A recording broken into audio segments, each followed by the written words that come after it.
전 사실 진짜 있어요. 이번엔 좀 자유로운 질문들로, 자유로운 주제들로 여러분들과 이야기하는 시간 한번 가져보도록 하겠습니다. 뭐 자신의 의견 내듯이 이야기해 주시면 될 것 같습니다. 첫 번째 주제 드리겠습니다. 블록체인 입문자에게 이렇게 공부하는 것을 추천한다. 자신이 지금까지 이제 블록체인 거의 불모지에 뛰어드셔서 공부하신 만큼 자신만의 이제 학습법 같은 게 있으실 것 같아요. 그런 거 한번 이제 공유해 주실 수 있을까요? 먼저 콜린님부터. 네. 저도 사실 저는 이제 개발을 좋아하는 사람이다 보니까 시작은 저 같은 사람은 좀 그래요. 이제 깊이 있게 다 보는 걸 좋아해서 좀 제대로 정말 깊이 있게 보고 싶다면 사실 블록체인이 좋은 것 중 하나가 오픈소스인 거거든요. 원한다면 정말 코드의 끝단까지 모든 걸 다 확인을 할 수 있어요. 그렇게 보는 게 제대로 보는 좋은 방법이긴 한데 당연히 처음부터 코드를 다 보기엔 좀 어려우니까 아주 기본적인 어떤 이런 블록체인이 가지고 있는 철학이나 구조들 그런 것들에 대해서 조금 접근해서 아까 얘기했던 것처럼 권력 구조를 바꿀 수 있는 뭔가가 있고 내가 뭔가 마음이 끌리는 점들이 분명히 있었을 거거든요, 블록체인에.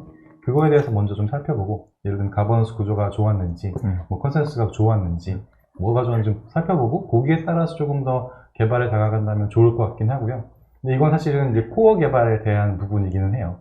네, 이제 블록체인 개발자들도 코어보다는 사실은 블록체인 애플리케이션을 만드실 분들이 좀 많이 있다 보니까 그런 관점에서는 이제 솔리디티나 이런 블록체인에서 많이 사용하고 있는 그런 랭귀지들 접근을 해보는 게 좋을 것 같고요. 근데 그런 것도 사실 우리 코드 스테이지도 하지만 되게 많은 이제 강의 자료들이 블록체인 앱 개발에 많이 있거든요. 그런 것들 하나씩 접근해보면 좋을 것 같습니다. 저는 사실 뭐 다양한 방법들이 있을 것 같은데요. 사실 저가 어떻게 공부를 했느냐라고 보면 저는 되게 좀 지루한 루트이긴 합니다. 저는 애초에 비트코인을 하나의 달러의 대체제로서 좀 접근을 했었고 화폐 경제학적 측면으로 접근을 했었기 때문에 되게 좀 정치적으로 많이 접근을 했었고요. 근데 이런 방법은 사실 많은 사람에게 추천하지는 않아요. 왜냐하면 지루하고 재미없기 때문에. 그래서 저는 항상 추천을 해달라고 얘기를 하면 일단 투자해서 물려라 라고 얘기하거든요. 그러면 인센티브가 좀 얼라이먼트가 좀 됩니다. 왜냐면 보통 사람들은 자기가 물리면 그래 뭐 이게 좀 뭐 사기는 아니겠지 라는 생각을 하게 될 거고, 그럼 그 확신을 얻기 위해서 공부를 하기 시작하고 연구를 하기 시작하거든요. 그래서 제가 아는 많은 훌륭한 리서처들이 지금이야 되게 많은 명성을 떨치고 훌륭한 리서치들을 하고 있지만 그 시작이 되게 웃긴 그냥 코인 투자하다 물려가지고 공부를 하다 보니 되게 훌륭한 리서처가 된 경우가 많아요. 그렇기 때문에 뭐 원대한 꿈을 갖고 뭔가 블록체인을 공부한다기보다는 그냥 당장 내 앞에 닥친 어떤 확신을 얻기 위해서 하다 보면 그냥 그 분야에서 전문성을 얻게 되는 것 같습니다. 그래서 저는 많은 사람들에게 그냥 물려라. 어차피 지금 시장도 안 좋으니까 투자해서 목돈 물리고 그거에 대한 확신을 얻기 위해서 공부 한번 해봐라. 그러면은 없던 시간도 만들어서 하거든요. 저는 사람은 좀 뭔가 공부를 알아서 하는 스타일은 아닌 것 같아요. 뭔가 동기가 있어야 되는데 그 동기를 저는 그 투자로 물리는 걸 추천을 하고요. 투자에 물린 다음에 이제 코드 스테이츠의 방송이니까 이제 코드 스테이츠 같은 교육기관을 통해서 배우다 보면 좀 더 많은 어떤 관점들을 얻고 확신을 얻을 수 있지 않을까라는 생각을 합니다. 네, 저는 당연히 재윤TV를 시청하시는 걸 추천드리고요. 왜냐면 시중에 그런 컨텐츠가 없기 때문에 만든 영상들이라서 그게 제가 2017년도부터 블록체인을 계속 공부해오고 연구해오면서 알게 된 것들을 현재 제 지식 수준에서 제 말씀을 드리는 거라 이제 좀 믿을 만한 그런 자료를 드리고 싶었어요. 그래서 재윤TV를 시청하시면 좋을 것 같고, 그 이상의 무언가를 해보고 싶으신 분들은 사람들이 많이 모인 곳을 가셔야 돼요. 디사이퍼든 아니면 이제 A41이나 오버랩스나 아니면 이제 크러스트 같은 이제 블록체인 회사, 코드 스테이트 마찬가지죠. 회사에 입사하셔서 그들과 같이 공부를 하는 게, 혹은 이제 많은 단체들에 가셔서 하시는 게 가장 빨라요. 왜냐면 이게 아직 정립이 되지 않은 분야고 교과서도 없고 너무 잘 붙은 정보가 많아요. 그래서 인터넷에서 그런 정보들을 보고 공부를 하다 보면 뭐가 맞고 뭐가 틀린지를 분간할 수가 없거든요. 근데 이거를 분간할 정도로 지식을 쌓으려면은 이러한 것들을 굉장히 많이 봐야 되는데 그건 너무 비효율적이라서 이제 저희는 그런 걸 해왔지만 이제 지금은 그렇게까지 공부할 필요는 없는 것 같거든요. 네. 그런 방법이 가장 좋은 것 같습니다. 그 코드 스테이지를 홍보해주신 스티브님과 그리고 스스로의 플랫폼을 소개해주신 재윤님의 상반된 모습이었지만 저도 했어요. 네, 마지막에 약간 소스 뿌려주시더라고요. 네. 네. 폴리님도 하셨습니다. 네, 너무너무 감사드리고 네, 그다음 질문으로 한번 넘어가 보겠습니다. 다음에는 사실 OX에 넣을까 하다가 조금 더 자유롭게 이야기하는 게 재밌지 않을까 해서 이 자유 질문으로 갖고 와봤습니다. 나는 디파이로 금전적 재미를 좀 봤다. 혹시 뭐 썰 같은 게 있으시면 한번 풀어주실 수 있을까요? 그럼 먼저 이제 유튜브에서도 디파이에 대해서 많이 이야기하시던 재윤님 먼저. 네. 저는 재미를 많이 봤었죠.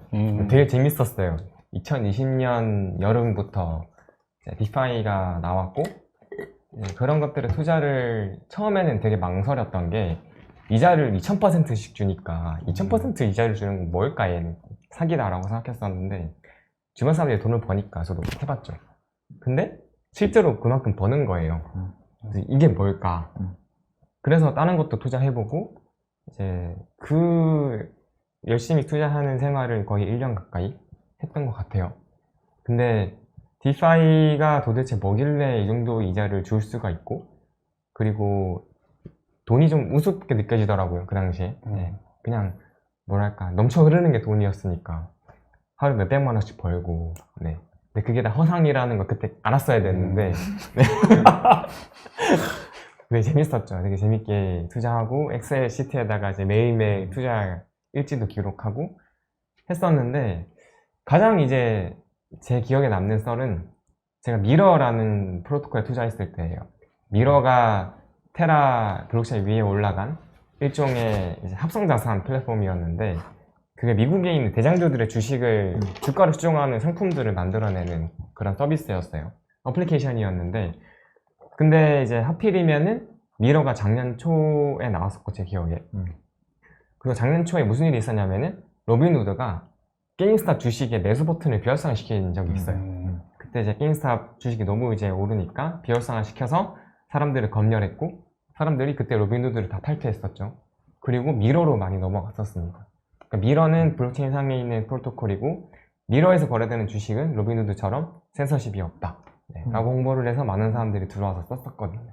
그게 제가 디파이를 그전까지는 되게 재미로만 하다가 딱 처음 디파이가 이런 효용을 줄 수 있겠구나 라고 느낀 시기였어요. 그래서 그때 물론 미국이 되게 싫어했었고 했지만 미러라는 프로토콜에서 투자했던 경험 그리고 USD라는 스테이블 코인을 맡기고 애플 주식을 발행했을 때 이게 과연 무슨 포지션일까? 롱일까? 숏일까? 이런 거 고민하면서 되게 많은 금융 공부를 했던 적이 있어요. 그래서 그게 되게 재밌었고 의미 있는 기억으로 남아 있습니다. 근데 이제 그때 그렇게 재미를 많이 봤다가 루나 사태가 터지면서 이제 다 신기루가 됐죠. 네. 그래서 이제 물론 좀 건지긴 했지만 그때 정신 차리고 이게 사실은 디파이라는 게 어떻게 보면 유동성을 끌어오기 위해서 무상증자를 해서 이제 코인들을 찍어서 줬던 건데 그게 이제 이해를 못한 상태로 그렇게 투자를 많이 하다가 이제 물론 이제 엄청난 손해를 보진 않았지만 이게 뭔가 괜찮은 건가? 지속 가능한가라는 거에 대한 생각을 많이 했던 것 같고 결국 지속 불가능하다는 결론을 그 사태를 통해서 알게 된 것 같아요.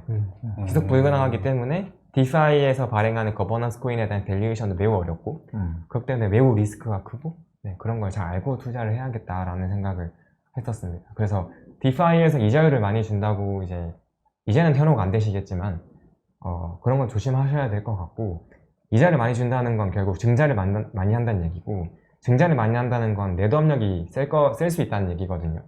이제 그런 것들을 잘 논리적으로 이제 생각을 하면서 투자를 해야 될 것 같아요. 글쎄 재미를 좀 봤다. 많이 사실 디파이 하진 않았어요. 아무래도 이제 개발하고 있는 것들이 있다 보니까 저런 거 뭐 재미까지는 아니고 좀 해봤는데 이제 시간을 너무 좀 쏟게 되더라고요. 관심 너무 가고 자꾸 가격을 보게 되고 하는 것들이 일하는데 좀 많이 부담이 되고 그래서 많이 하진 않았었고 조금 그냥 이것저것 해본 정도만 사실 좀 있습니다. 그래서 여기는 제가 크게 뭐 드릴 말씀이 별로 없네요. 감사합니다. 저는 뭐 많이 봤었죠. 저도 되게 많이 봤었고 처음에 그러니까 이게 정보의 비대칭성이 굉장히 크기 때문에 저는 그걸 많이 이용했던 것 같아요. 저는 뭐 어쨌든 뭐 미국에서 공부했으니까 영어를 좀 한다라는 그런 장점이 있어서 정말 밤새 가지고 뭐 트위터 다 뒤져보고 그 다음에 뭐 디스코드 다 뒤져보고 텔레그램 다 뒤져서 가장 API 높게 주고 API 높게 주는 거 찾아서 뭐 정말 화정민처럼 넣었다가 그냥 이득 보고 빼고 이런 식으로 굉장히 많이 움직이고 다녔었던 것 같고요. 그때 이제 잠을 막 2시간씩 자면서 막 디파이를 하다가 이제 소위 말 러그풀이라고 하죠. 그냥 그 한순간에 그 프로토콜이 삭제가 되어버리는 뭐 그런 경험도 했었고 그래서 재미도 많이 봤고 그 다음에 굉장히 뭐 실패도 많이 했고요. 그런 과정에서 저는 되게 좀 느꼈던 거는 제가 아까 말씀드렸지만 되게 자극적임에 너무 많이 노출이 돼서 좀 한동안은 좀 제가 아닌 게 되는 눈 밑에 떨리고 네. 뭔가 이 인생에서 제일 자극적인 거예요. 디파이가 막 진짜 저희 어머니 아버지 세대 때는 금리 막 20% 준다고 하면 말도 안 되는 거였는데 여기는 뭐 20%가 그냥 금리가 아닌 수준인 거죠. 20%를 받고서 뭔가 디파이 활동을 하면 손해보는 느낌?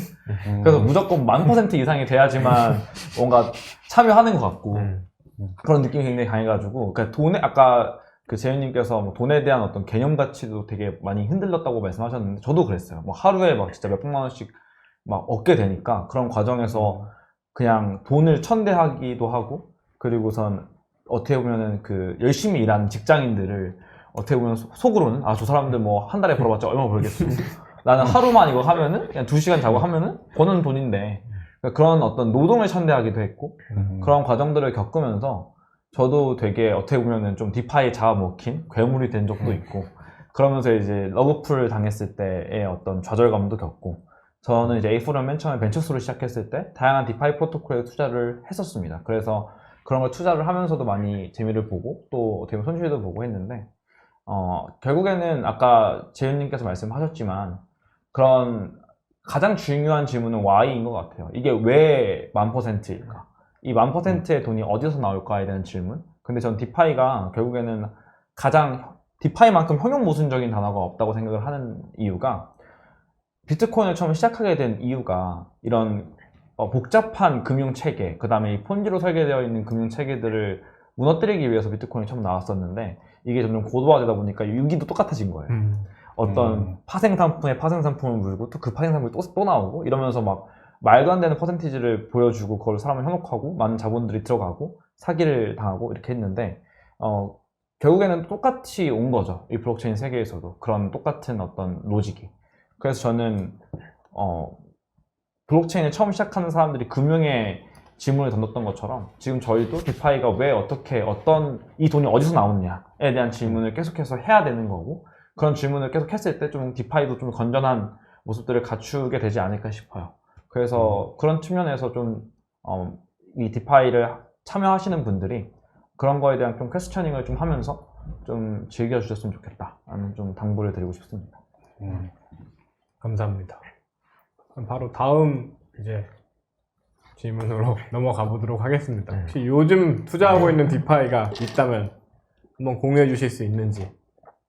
디파이가 있다라는 질문도 좀 약간 어색한 것 같긴 해요. 이제 뭐 같은 토큰에 내 돈이 들어가 있느냐라는 정도의 질문이라고 하면 당연히 예스일 것 같고요. 당연히 뭐라고 말하는 건 아닌 것 같고 어쨌든 블록체인 산업계에 종사하는 사람으로서 토큰을 하나도 안 한다, 사지 않았다라고 하면 그것도 사실은 좀 모순일 것 같긴 하거든요. 그 정도 차원에서 정리하겠습니다. 저는 디파이에 투자는 하고 있지 않고요. 프로토콜의 토큰? 프로토콜 코인에는 몇 개 투자하고 있어요. 근데 요즘에는 투자를 열심히 하진 않고 회사에 그냥 집중하고 있습니다. 네. 사실 저희는 아까 말씀드렸던 것처럼 벤처스로 시작을 했기 때문에 저를 포함한 A4원 사람들이 그러니까 A4원 벤처스 시절의 사람들이 4명이었거든요. 그때 그 사람들이 투자한 디파이를 보고 싶으시다면 그냥 웹사이트에 나와 있습니다. 저희가 다 투자 포트폴리오가 나와 있기 때문에 웹사이트 가서 보시면 될 것 같고 그 외적으로 이제 A41이 인프라 회사로 전환하면서 투자를 한 거를 궁금해 하신다면 저희가 밸리데이터를 지금 하고 있는 모든 프로토콜을 다 투자했다고 보시면 될 것 같아요. 왜냐하면 이 프로토콜에 대해서 밸리데이터를 돌린다는 거는 이 프로토콜에 대해서 무한 롱을 치는 거나 마찬가지거든요. 그냥 이 프로토콜이 잘 된다라는 믿음을 가지고 저희도 참여를 하고 그 다음에 이 잘 될 수 있도록 개선해 주는 게 저희 역할이기 때문에 그래서 저희가 스티브가 요즘 뭐 투자하나라고 궁금하시다면 그냥 저희가 어떤 프로토콜의 밸리데이터로 참여하고 있는지 어떤 서비스들의 벤처 스시를 투자를 했는지 그냥 그런 것들은 저희가 다 투명하게 공개하고 있기 때문에 그런 걸 보시면 될 것 같습니다. 그렇다면 혹시 저희가 또 빼먹을 수가 없죠. 저희가 사랑하는 클레이튼 생태계에 대해서 왜 고개를 실제 숙이세요? 투자를 하고 계시는지 그리고 또 관심 있게 지켜보는 뭐 디파이 프로토콜이라든지 아니면 디앱이나 그런 서비스가 있으신지 궁금합니다. 먼저 그 클레이튼 집착남 콜린님께 한번 여쭤보죠. 네. 그쵸. 저는 이제 클레이튼 생태계에 있는 이제 디파이나 뭐 토큰들 비슷한 것들에 대해서는 당연히 주로 하고 있죠, 사실은. 뭐 이더리움에 다른 것도 안 보는 건 아니지만, 뭐 만들고 있는 플랫폼이다 보니까 거기에 올라가는 친구들을 조금 더 관심 있게 보게 되고, 그런 건 있습니다. 네. 당연히 쓰죠. 네. 아까 질문의 연장선상인 것 같은데요. 저희 A4M 벤처스 시절에 클레이튼 생태계에 투자를 적극적으로 했었고요. 그래서는 당연히 투자를 회수하지 않았고 계속해서 하고 있고 그냥 되어 있는 거죠. 되어 있고 그렇기 때문에 보시면 될 것 같습니다. 저희 클레이튼에 뭐 투자했는지 투자하지 않진 않았다.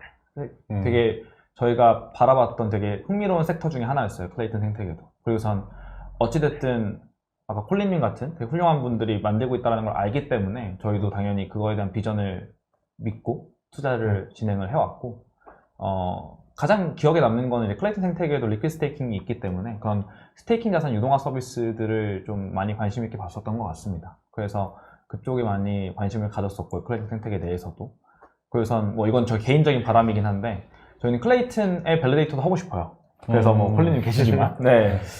말씀하셨던 것처럼 이게 밸리데이터 돌린다는 거는 그 생태계에 무한 롱을 치는 거나 마찬가지이기 때문에 그냥 운명 공동체가 되는 거라고 저는 생각을 합니다. 그래서 저는 클레이튼이 잘 됐으면 좋겠고 그래서 클레이튼이 잘 됐으면 좋겠는 바람으로 A4M 벤처스 때부터 계속해서 적극적으로 투자를 했던 거기 때문에 뭐 콜린님 계셔서가 아니라 그냥 정말 클레이튼이랑 함께 하고 싶은 마음은 당연히 있습니다. 네, 그래서 하고 싶다. 네, 무한 롱 치고 싶다. 네, 이 정도로 하겠습니다. 거의 가장 모범적인 답변이 아니었나 생각이 됩니다.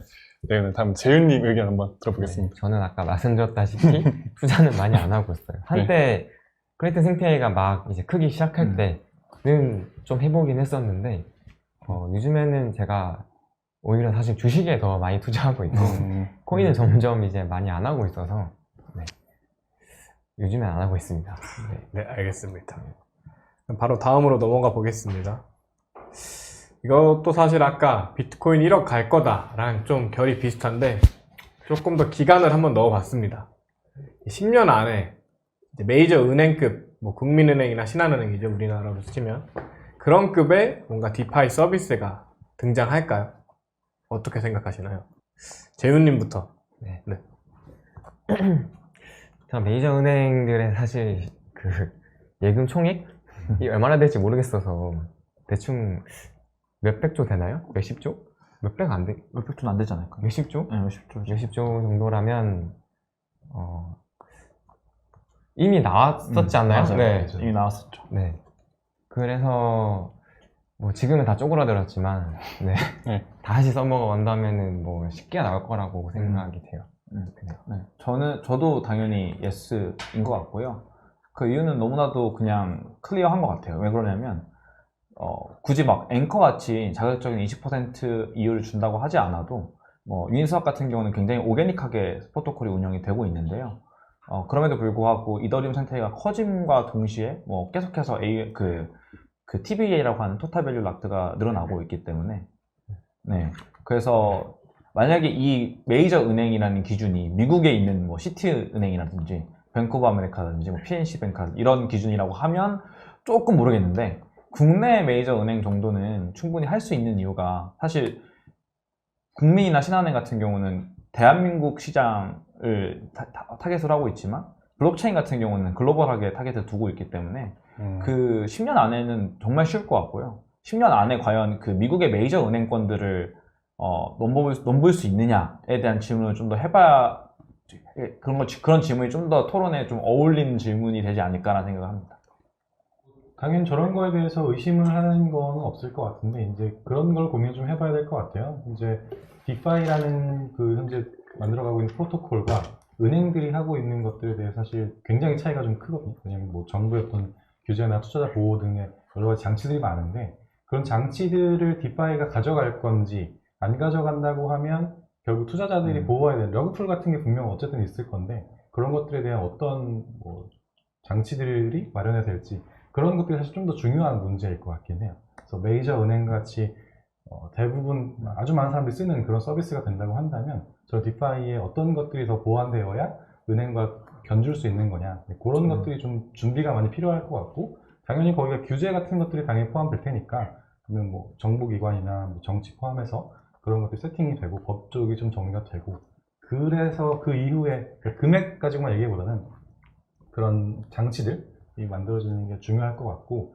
10년 정도 안에는 그게 되어야 하지 않을까 싶습니다. 되어야 할 것 같아요. 해야 된다고 생각하고, 그때까지 안 된다고 하면 사실은 너무 또 어디로 가야 될지 모를 것 같거든요. 10년 안에는 그런 규제나 뭐 장치들이 생겨야 된다고 생각합니다. 네, 감사합니다. 근데 이게 사실 은행이랑 비교하기가 조금 어려울 것 같은 게, 그러니까 저 예금 대출을 하는 은행이 아니라 IB 쪽에 비교를 해야 되지 않나라는 생각이 좀 드는 게, 블록체인 쪽은 자산을 발행하는 쪽이 많아가지고, 네, 상품을 만들어내는 쪽. 네. 그 상품의 규모는 사실 뻥튀기가 너무 쉬워요. 네. 그래서 자산을 이제 만들어 놓고 조금 유통시키고 가격을 올려버리면은 시총 막 100조 가는 거 진짜 이제 지금도 할 수 있거든요.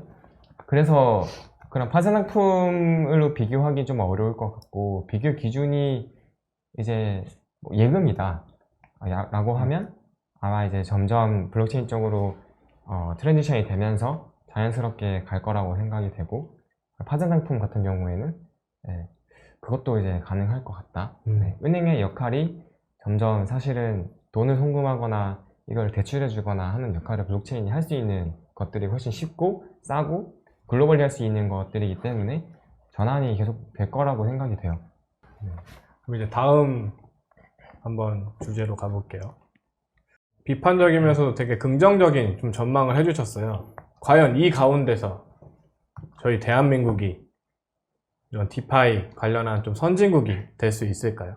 네, 아까 그 콜린님께서 이제 규제 관련해서 말씀하셨는데, 그러니까 한국이 디파이 선진국이 되려면 규제가 기술을 따라가야 됩니다. 근데 저는 뭐 작년에도 국회에 갔었고, 이번에도 뭐 테라 관련해가지고 국감하는 걸 지켜봤는데요. 대한민국에서 규제를 어떻게 보면은 만들고 있는 분들이 아직까지 블록체인과 디파이 기술에 대한 기본적인 이해도 굉장히 부족한 상황이기 때문에 그런 부분들이 좀 선제적으로 이루어져야 되는 것 같아요. 그리고 우선 뭔가 정말 끈구름 잡는 뭔가 질의를 하는 것을 보면서 저는, 그러니까 빌더들도 되게 중요하죠. 당연히 빌더들도 중요하고 뭐 클레이튼에 계신 분들도 되게 중요한 역할을 하시겠지만 결국에는 이거에 대한 규제가 합당하게 뭔가 합리적으로 나오지 않으면 선진국이 될 수 없다고 저는 생각을 하거든요. 근데 그거를 뭔가 정책을 만들고 입안하는 분들이 너무나도 근시안적인 관점으로 바라보시는 것 같아요, 이 시장을. 그렇기 때문에 좀 그런 것들 좀 안타깝고요. 그런 것들이 만약에 교육하기 위해서 저희가 해야 된다고 하면 코드 스테이츠나 이런 분들께서 적극적으로 해주신다면 당연히 그런 전제 하에는 선진국이 될 수 있을 거라고 생각을 하고, 그런 부분에서 좀 테라가 좀 많은 병목을 만들었다고 생각을 합니다. 네, 테라 덕분에 많은 어떤 규제 기관들이 부정적으로 이 산업을 보게 되면서 어쩔 수 없이, 그러니까 그 정책 위반자들도 어쩔 수 없이 부정적인 프레임을 갖고서 볼 수밖에 없었던 것 같아요. 그래서 뭐 그분들을 욕하려고 비판하려는 게 아니라 그냥 다양한 어떤 현상들이 맞물려서 조금 병목 현상들이 지금 발생을 하고 있는데, 말씀드리고 싶은 거는 뭐 테라만이 전부는 아니니까 좀 더 다양한 관점들을, 좀 다양한 시장들을 보면서 정책 위반자들도 좀 이 업계를 바라봐 주셨으면 좋겠고, 당연히 저희 같은 이제 뭐 클레이튼이나 오버랩스 같은 어떻게 보면 플랫폼을 만드는, 블록체인을 만드는 업체들도 그거에 발맞춰서 열심히 진행하게 된다면 저는 불가능할 거라고 생각하진 않습니다. 네, 사실 뭐 다 스티븐님 하신 말씀 다 동의하고요. 쉽지는 않다라는 생각이 들긴 해요. 사실은 이제 현재까지의 어떤 흐름들을 봤을 때 뭐 테라가 굉장히 어떤 변화를 만들어내긴 했지만 그게 한국에 있어서 한국의 테라가 뭔가 성공했느냐라고 말하기엔 사실 어렵거든요. 그냥 테라가 한 거지 한국과는 사실 관련이 없어요. 그런 관점에서 한국이 어떤 것들을 블록체인이 됐든 디파이가 됐든 뭐가 됐든 이런 크립토커런시의 서포트를 뭘 하고 있는가를 봤을 때는 아직은 그렇게 잘하고 있다는 생각이 들지는 않아요. 그리고 마찬가지로 이제 저희 클레이튼의 입장에서도 카카오가 대기업인 거다 보니까 굉장히 많은 여러 가지 그 얘기들을 주고받게 되거든요. 움직일 수 있는 룸이 좀 적은 편인 것 같아요. 그래서 쉽지는 않을 것 같긴 하지만 그렇다고 뭐 한국은 안 돼요 이렇게 말할 건 당연히 아닌 것 같고 이제 뭐 여러 많은 이쪽 블록체인 업계에 계신 분들이 또 이제 많이 뭐 정치권이 됐든 뭐 정부 기관이 됐든 많이 만나면서 생각들도 좀 바꿔야 될 것 같고 그 다른 나라들이 어떻게 하는지 보면서 그런 규제들을 잘 만들어 가야 한국의 입장에서 바라본다면 당연히 규제와 정부의 정책들이 중요할 텐데 그런 것들이 잘 만들어지면 당연히 우리나라 사람들 되게 지금 보면 폴리곤, 뭐 솔라나 보면 한국에 와서 개발자들을 구해가려고 하는 노력도 되게 많이 하거든요. 그런 입장에서 봤을 때 어떤 생산성, 빨리 만들어내고 뭔가 변화를 만들어가는 거는 가지고 있는 우리나라만의 장점이 좀 있기 때문에 규제들이 잘 충분히 완성돼서 그 규제 틀 안에서 이런 디파이들이 잘 만들어진다면 될 수 있다고 생각합니다. 저는 디파이 선진국이라는 게 뭘까를 계속 생각해보고 있었는데 블록체인은 탈중앙화된 비허가형의 플랫폼이고 거기에 올라간 이제 디파이가 한국 거다라고 얘기하기는 좀 어려울 것 같아요. 한국 사람이 만들 수는 있지만 그러면 한국이 디파이 선진국이라고 부르려면 아마도 그 프로젝트로부터 세금을 거둘 수 있다든지 뭔가 영향력을 끼치거나 긍정적인 이득을 볼 수 있어야 된다라고 생각하는데 이제 최근에 다오라든지 이제 블록체인 쪽에서 그런 움직임들이 나타나고 있는 게 다오를 만드시는 분들 중에 이런 말씀하시는 분들이 계세요. 우리가 회사를 만들어 보면 특히 이제 코로나가 오고 나서 그 원격으로 일을 하시는 분들이 늘어났고 그러면 세계 어디에 있든지 회사에서 일을 할 수가 있는데 근데 기술은 발전해 있고 시대는 그렇게 변하고 있는데 제도는 그렇지 못해서 여전히 그 사람을 고용하려면 비자 문제와 세금 문제가 계속해서 발생하고 그래서 그거를 못한다. 근데 우리가 만약에 다오를 만들어서 일을 한다고 하면 그 다오는 어느 국가에도 속하지 않은 단체고 그럼 우리 그 다오를 통해서 일을 할 수 있고 국가 인프라가 필요할 경우에는 그 국가를 다오가 구독하자 법인세를 그때 내면 되지 않겠냐 라고 하시는 분들이 계셨어요. 그래서 되게 말이 되는 얘기라고 생각했고 그러면 그러한 시대에 한국이 그러한 걸 잡으려면 그런 다오 같은 이제 형태의 어떤 기관으로부터 이제 그들이 우리나라를 구독할 수 있도록 우리나라에 세금을 낼 수 있도록 하는 제도적인 이제 발판이 마련이 되어야 된다고 생각하는데 저도 국회를 몇 번 가봤잖아요. 굉장히 아직까지 거리가 먼 것 같고 그러니까 그것만 생각하면 되게 답답하긴 합니다. 근데 우리나라뿐만 아니라 다른 나라 다 마찬가지겠죠. 근데 그런 게 선행이 돼야 된다고 생각하는데 우리나라가 좀 어려운 점 중 하나는 우리나라는 IMF 외환 위기를 겪었던 적이 있는 나라라서 특히 달러라든지 이 외환에 대해 되게 민감하단 말이죠. 그래서 그런 것들을 쉽게 허용해주기가 어렵지 않나라는 생각이 들어요. 네. 그 트라우마를 극복할 수 있어야 되는데 그게 좀 요원한 것 같고 차이카드 사태를 봐도 제가 테라 루나를 되게 좋아했던 이유 중 하나가 차이카드에 KRT라고 하는 원화 스테이블 코인을 충전할 수 있었는데 그러면 차이라는 카드는 더 이상 체크카드가 아니다. 루나에서 나온 이자를 가지고 이렇게 충전해서 쓸 수 있으면은 그 이자를 내가 이제 뭐 한 달 락업을 걸고 미리 돈을 땡겨 쓸 수 있잖아요. 그럼 얘는 신용카드로 볼 수 있지 않나? 라고 생각을 했고 이게 되게 뭔가 혁신적인 금융을 가져올 수 있을 거라 생각했었는데 규제에 막혀서 안 되고 네. 그런 모습들을 보면서 좀 힘들지 않을까라는 생각을 사실 하고 있어요. 근데 또 다른 나라 테라 사태 이후로 다른 나라들의 규제가 강화되는 걸 보면서 우리나라 규제는 아무것도 안 되고 있거든요. 오히려 아무것도 안 되는 게 더 좋은 상황이긴 해요. 네. 그래서 될 것 같기도 하면서도 네. 잘 모르겠습니다. 네. 근데 되려면 적어도 뭔가 그런 움직임들이 있어야 될 것 같다 생각을 합니다. 만약에 우리가 다오를 인정해주고 다오가 세금을 낼 수 있게 해주고 합법적인 범위 내에서 움직일 수 있도록 해준다라고 하면 정말 많은 이제 세금이 들어올 수도 있을 거라고 생각해요. 네. 이제는 진짜 이제 마지막 질문인데요. 네. 만약에 내가 디파이를 개발한다면 이런 것을 만들어 보고 싶다. 그리고 뭐 앞으로는 이런 디파이 서비스가 조금 뜰 것 같다. 저는 계속 좀 얘기하지만 규제 쪽이 좀 그러니까 투자자 보호 이쪽이 좀 관심이 많은 것 같아요. 저의 어떤 투자 성향도 조금 더 안정적인 것들이 있는 것 같고, 사실 디파이가 뭔가 코드로만 규칙을 정하고 그 코드로만 실행하는 그런 것들이 기본적인 프로토콜 방식이긴 한데, 이런 것들에 대해서 뭐 러그풀이 발생하든지 뭔가 다른 어떤 방안들을 잘 만들 수 있는, 투자자들이 피해 보지 않을 수 있는 어떤 방법들이 뭐가 있는지 좀 고민하고, 그런 것들을 같이 또 프로토콜 안에 녹여낼 수 있으면 좀 좋을 것 같아요. 그게 뭔지는 잘 모르겠는데 한다면 그런 것들을 좀 만들어서 러그풀에 좀 당황하지 않는 그런 디파이가 되면 좋을 것 같습니다.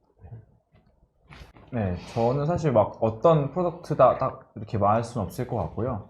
그냥 디파이를 하면서 그 다음에 이제 뭐 투자를 여태까지 VC로 했었으면서 느꼈던 거는, 사실 이 업계, 이 블록체인 필드가 가지고 있는 가장 큰 금융적인 병목이 저는 자본 효율성이라고 생각을 하거든요. 그래서 자본 효율성을 좀 더 개선할 수 있는 프로덕트를 만드는 거를 전 더 좋아하고요. 그래서 저는 그런 것들이 많이 나왔으면 좋겠다라는 생각이 들고, 그런 것들이 많이 나왔을 때 더 많은 자본들이 이 시장에 들어오지 않을까라는 생각을 당연히 하고 있습니다. 그래서 그 과정에서 뭐 리퀴드 스테이킹도 하나의 어떤 자본 효율성을 개선하기 위해서 나온 거이기도 하고, 그 외에도 뭐 다양한 이제 자본 효율성을 개선하기 위해서 나오는 것들이 많기 때문에, 뭐 언더 콜레터라이즈 그 해가지고 랜딩하는 것도 있고, 그래서 좀 어떤 방향으로든 최대한 좀 자본 효율적인 디파이를 만들어낸다면은 더 많은 사람들이 쓸 수 있지 않을까라는 생각을 합니다. 네. 저는 이제 디파이 투자도 많이 해보면서 이제 지금은 뭔가 이제 우리가 흔히 얘기하는 그 윈터가 온 것 같잖아요. 윈터라 생각하진 않지만 이제 네네. 부산 가격이 많이 하락했고 디파이에 대한 투자 열기도 많이 식었고, 그런 상황에서 디파이가 해야 될 일은 결국 실무 경제와 연결되는 부분을 해야 된다고 생각해요, 이제는. 그래서 그런 부분들이 뭐가 있을까를 고민을 해봤거든요. 그래서 이게 이제 제 유튜브에도 올렸던 내용 중 하나인데, 저는 블록체인이 가지고 있는 장점은 두 가지라고 생각해요. 첫 번째는 증권화가 쉽다. 그래서 어떤 자산이든 어떤 가치든 블록체인 상의 자산으로 명시적인 형태로 올릴 수 있다.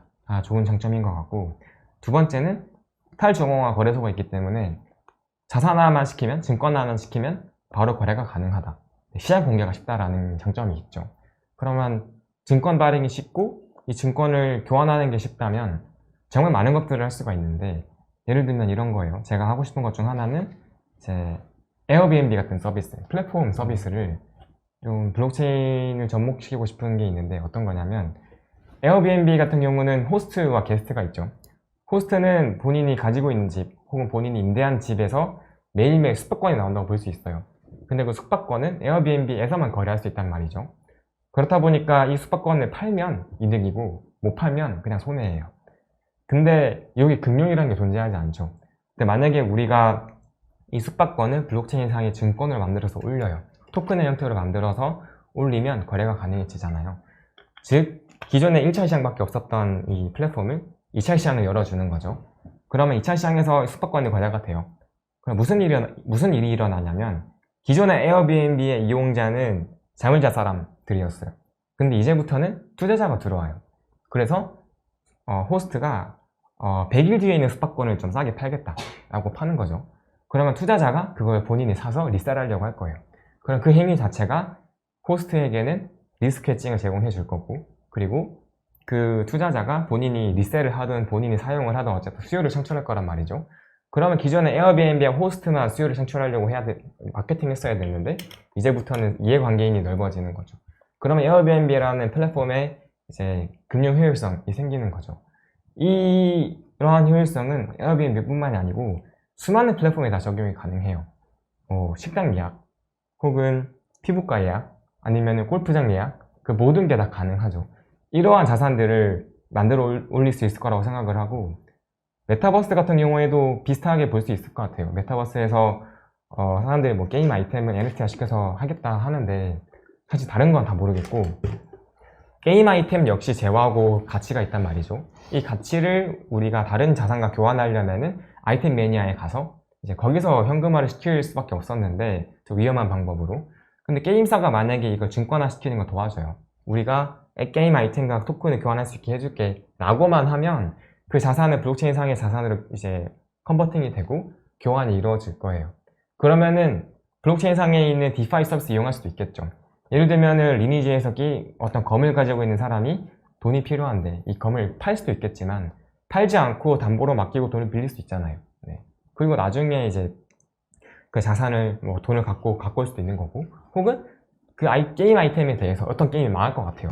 그 게임이 망할 것 같으면 그 회사의 주식을 이제 숏을 칠 수도 있겠지만은 그 게임 아이템에 숏을 칠 수도 있겠죠. 뭐 패치가 일어나서 이제 어떤 아이템의 가격이 떨어질 거라 생각하면 그런 것들이 결국 플레이어들에게 어떤 금융의 효율성을 제공해 줄 거고, 물론 투기 수요가 발생하게 되면 피해를 줄 수도 있겠지만 어쨌든 그런 일만 발생하지 않으면 금융 효율성을 이제 가져올 수 있으니까, 그런 측면에서 디파이가 이제는 현실의 어떤 것들과 연결이 돼야 된다고 생각하고, 제가 만든다면 그런 것들에 집중해서 뭔가 만들 것 같아요. 너무나도 좀 좋은 아이디어를 혹시 뭐 이 영상을 시청하실 분들에게 주신 건 아닌가. 네, 꼭 제가 안 해도 됩니다. 그런가요? 누구든 네. 네, 진짜 좋은 말씀 감사드립니다. 네, 여러분들께 저희가 준비한 작은 선물입니다. 뭐 너무 작아서 민망할 정도인데 1분 정도 저희가 자유롭게 PPL 타임을 한번 드려볼 거예요. 여러분들이 이제 소속하신 그 단체나 뭐 아니면은 뭐 운영하고 계시는 그런 것들을 홍보하실 수 있는 시간 드릴 건데, 여기에는 제가 욕심을 좀 부려보겠습니다. 사실 이런 거는 순서가 좀 중요하다고 생각을 해요. 근데 아무래도 좀 클레이튼 계시는 콜리님께 여기서 이제 엔딩 요정 좀 양보해 드리고, 그다음에 뭐 스티브님이랑 재윤님께 먼저 PPL을 한번 드려볼까 합니다. 그래서 먼저 우리 청렴함의 상징 스티브님부터 한번 1분 자유롭게 PPL 한번 시작해 보겠습니다. 네. 저희 A41 같은 경우는 그러니까 인프라 회사라고 하는데요. 그러니까 인프라 회사라고 하면 많은 사람들이 이제 뭐 밸리데이터를 하는 회사다라고 이야기를 하는데, 사실 인프라는 다양하게 정의될 수 있을 것 같습니다. 아까 말씀드렸던 것처럼 정치도 하나의 인프라이고요. 그 다음에 우리 현대 사회라고 봤을 때 도로를 까는 것도 인프라고, 전선을 까는 것도 인프라고, 거버넌스 통치 기관을 만드는 것도 인프라라고 생각하기 때문에 저희 A41은 결국에는 이 디지털 생태계에서 가장 핵심적으로 사용할 수 있는 인프라를 건설하는 사람들이고요. 이 건설하기 위해서는 사실 많은 토론들이 필요로 합니다. 전 제가 미국에서 공부해서 그런 걸 수도 있는데, 전 미국이라는 나라를 되게 동경했었는데요. 그런 이유는 미국이라는 나라가 건설되는 과정에서 정말 수많은 사람들이 토론을 거쳤고 정말 많은 사람들이 투쟁했습니다. 그래서 저는 A41을 항상 많은 사람들이 인프라를 건설하기 위해서 투쟁하는 단체라고 생각을 하고요. 그런 디지털 생태계를 만들기 위해서 열심히 투쟁하고 열심히 토론할 수 있는 사람들이 있다면 사실 저희는 당연히 함께하고 싶고요. 함께해서 훌륭한 또 건전한 디지털 생태계를 만드는 인프라 플레이어로서 좀 더 자리 잡고 싶습니다. 그래서 저희에게 당연히 뭐 토큰 델리게이션이라는 거 해주면 감사하지만 같이 참여하는 사람으로 와서 정말 치열하게 논쟁하고 토론해서 앞으로 이 인식 개선과 그 다음에 건전한 생태계를 만드는 데 기여했으면 좋겠습니다. 네, 감사합니다. 이제 콜리님이 긴장 제일 많이 하실 것 같은데, 재윤님 한번 PPL 시작해 보겠습니다. 네. 저희 회사를 소개하는 여러 가지 이제 방법이 있는데 한번 인터넷을 기준으로 설명을 드려볼게요. 그러니까 저희는 블록체인이 웹3라고 얘기를 많이 하잖아요. 근데 그런 웹3가 과연 뭘까라고 생각했을 때 이런 것 같아요. 기존의 서버 클라이언트 구조의 웹 같은 경우는 서버의 역할이 뭐냐라고 했을 때 클라이언트들에게 같은 데이터를 동기화시켜주는 역할을 한다라고 볼 수 있거든요. 예를 들면 사람들이 인터넷 게시판을 쓸 때 게시판을 보고 글을 쓰면은 그게 서버에 저장돼서 다른 사람들에게 공유가 되죠. 동기화시켜주는 역할을 한다고 볼 수 있는데, 블록체인인 노드 역시 비슷한 역할을 한단 말이에요. 노드도 블록을 만들어서 모두가 공유를 하고 동기화를 시키고, 동기화가 완료가 되면 다음 블록을 만들어내고 하는 식으로 가다 보니까 이 서버와 블록체인 역할이 비슷한 거죠. 그래서 블록체인을 웹으로 만들 수 없을까라는 이제 생각을 하게 된 것 같고, 또 이제 제가 웹 연구를 원래 했었잖아요. 그 입장에서 봤을 때 이러한 탈중앙화된 웹을 만들 수 있겠다. 근데 그런 그 웹이 가지는 장점이 뭘까라고 생각을 해보면, 기존의 웹은 중앙화된 구조를 이용해서 사람들을 어떤 사이트나 거기에 묶어두고 그들에게 돈을 이제 그들이 들어오면 서버 운영도 해야 되고 돈도 벌어야 되니까 어떻게 돈을 버냐면 사람들을 많이 끌어들여서 묶어놔요. 그래서 광고를 보게 만들죠. 광고를 클릭하게 만들고. 그래서 그런 식으로 돈을 많이 벌다 보니까 서비스가 추구하는 방향과 돈을 버는 방향이 차이가 많이 나는 경우들이 있어요. 예를 들면 인터넷 뭐 뉴스다고 하면은 기자가 양질의 기사를 써서 돈을 벌어야 되는데 그게 아니라 클릭 수를 유도하기 위해서 이제 자극적인 기사를 쓰는 거죠. 포털 사이트, 그다음 검색 사이트는 양질의 검색을 제공해 줘야 되는데 그게 아니라 이제 파워링크를 처음에 걸어가지고 검색의 질을 떨어뜨리고 하는 일들이 기존의 웹에서 발생한 문제였던 것 같아요. 심지어는 페이스북 같은 곳에서 이제 힐러리와 트럼프가 이제 선거운동을 할 때 사람들에게 이제 타겟 광고를 해가지고 사상을 조작하기도 하고 그런 일이 웹2에서 벌어졌던 일이라면 웹3에서는 중앙화된 기관이 아니라 저희가 만드는 이제 가벼운 노드를 이용해서 누구나 가지고 있는 노드로 돌아가는 인터넷 위에서 중앙화된 주체가 아니라 이제 자동으로 돌아가고 스스로 돌아가는 앱들이 만들어지고 그걸 통해서 사람들이 본인의 사상이나 혹은 본인의 소비 이런 것들을 남들에게 조작당하지 않고 스스로 이렇게 쓸 수 있는 그런 웹을 만들 수 있지 않을까라고 이제 생각하는 게 저희의 비전이고요. 그런 생태계를 만들어 가려고 하고 있습니다. 네, 좋은 말씀 감사드립니다. 너무 길게 한 것 같네요. 아니, 제가 봤을 때 이 스티브님이랑 이렇게 총 3분 합해서 1분씩 해서 3분 정도 편성을 예상했었는데 두 분이 다 쓰셔서 콜린님은 이제 없는 걸로 안 돼요. 하면 아쉽겠죠. 그래서 안 돼요. 콜린님께서 마지막 피날레 장식해 주시죠. 네, 이제 클레이트는 이제 레이어 1 블록체인을 이제 만들고 있고, 결국은 카카오의 자회사라는 특성 때문에 어떻게 보면 다른 웹3, 레이어 1 하는 쪽과 좀 다른 결이 있어요. 왜냐면 웹2에서 어느 정도 성공을 또 받고, 또 사용자들에 대한 경험들을 좀 가지고 있기 때문에, 그러면 사용자들이 많이 쓸 수 있는 어떤 서비스는 어떠해야 하는가, 또 그런 서비스를 받쳐줄 수 있는 블록체인은 어떠해야 하는가, 이런 쪽 관점에서 많이 고민을 좀 하고 있고요. 그렇게 해서 이제 클레이튼이 처음 탄생하게 되었던 거고, 그러다 보니까 이제 레이턴시, 사실은 이제 TPS를 우리가 많이 얘기하긴 하지만 개인 사용자의 경험을 살펴봤을 때에는 내 트랜잭션이 얼마나 빨리 처리됐어가 조금 더 중요한 팩트긴 하거든요. 그런 값을 가지고 얼마나 우리가 잘 쓸 수 있는가, 그게 첫 번째 저희가 좀 추구했던 부분이었어요. 그래서 지금도 이제 저희가 계속 다른 메인넷들에게 계속 트랜잭션 레이턴시를 체크를 하고 있는데, 그 관점에서 이제 클레이튼이 좀 장점을 가지고 있는 부분들이 분명히 있습니다.